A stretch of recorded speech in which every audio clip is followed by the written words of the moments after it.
Vă salut! Astăzi vreau să vă arăt cum se ascute un burghiu, adică o să vă arăt cum procedez eu pentru ascuțirea unui burghiu. Acesta nu este ascuțit bine. Noi trebuie să obținem un unghi de 118 grade, adică unghiul acesta este de 118 grade. Se observă că burghiul nu este ascuțit bine. Pentru a obține unghiul dorit trebuie să luăm puțin din vârful burghiului, astfel încât să facem latura aceasta la 118 grade. Pentru a putea ascuți burghiul corect, trebuie să îndreptăm piatra polizorului. După ce e îndreptată, trebuie să poziționăm burghiul deasupra centrului pietrei, sau cum să zic, aici e mijlocul pietrei. Noi trebuie să ținem burghiul mai sus puțin și o să facem o operațiune așa, o să ridicăm, nu trebuie învârtit, doar ținem și facem așa. Deci asta e singura mișcare care trebuie realizată pentru ascuțirea unui burghiu. O să pornim polizorul. Deci încă o dată trebuie să obținem unghiul de 118 grade.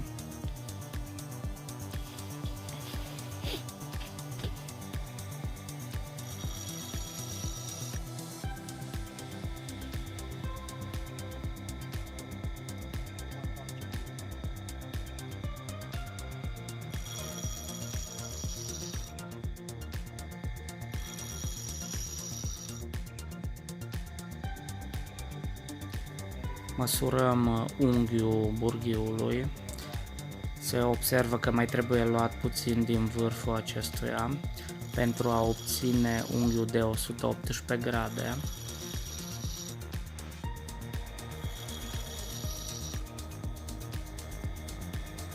Cam așa arată. Mai trebuie să polizăm puțin ca să eliminăm această imperfecțiune din burghiu.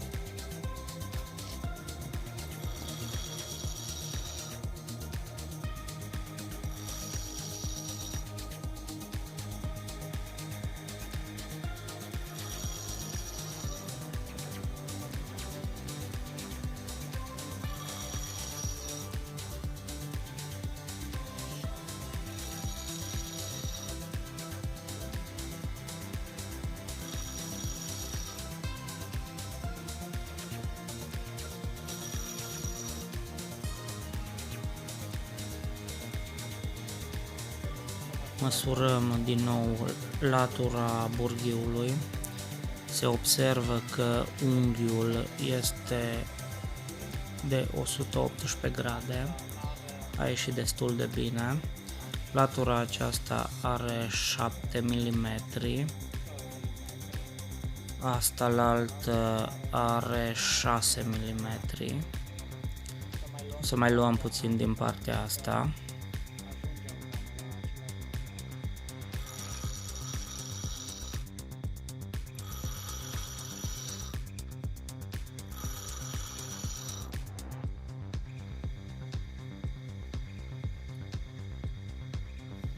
Acum are 6 și un pic.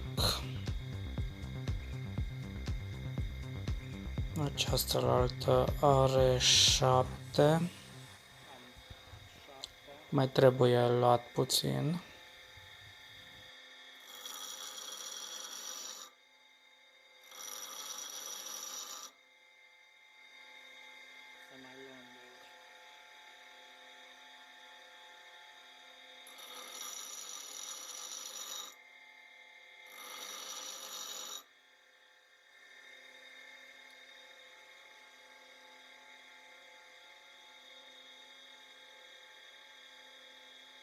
Șapte. Aproape 7 are și aceasta. Mai luăm puțin.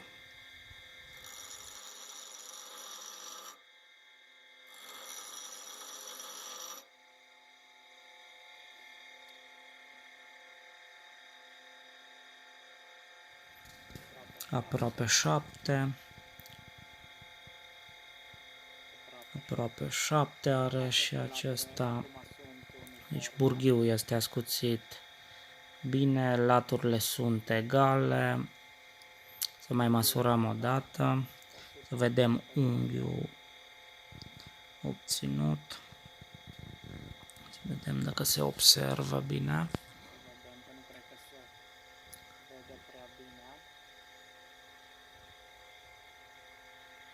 Deci unghiul este bun și pe partea cealaltă este la fel.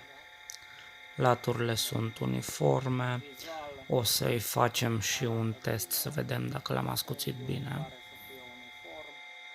O să-i facem și un test să vedem dacă l-am ascuțit corect.